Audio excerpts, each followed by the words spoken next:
નમસ્કાર દોસ્તો, હું વિપુલ આહિર, આમ આદમી પાર્ટી યુવા પ્રમુખ લાલપુર।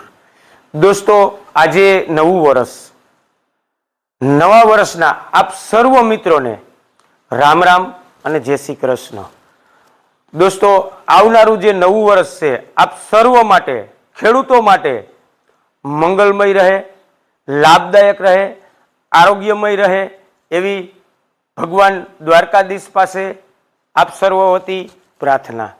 દોસ્તો, આજે ખેડૂતો વચ્ચે અને સરકાર વચ્ચે જે એક ઘણા સમયથી એક ભાવને લઈ અને ઘમાચાન ચાલી રહ્યું છે, તેમાં સરકારની અંદર ઘણું પણ મંત્રીમંડળ બદલાવવામાં આવ્યું। તેમાં જે મંત્રીમંડળ હાલ બદલ્યું છે તેમને એક ભગવાન દ્વારકાધીશ એમને સારા વિચારો આપે, સદબુદ્ધિ આપે અને ખેડૂતો માટે સારા નિર્ણય લે એવી ભગવાન દ્વારકાધીશ પાસે પ્રાર્થના। જય જવાન, જય કિસાન, જય જય ગરવી ગુજરાત।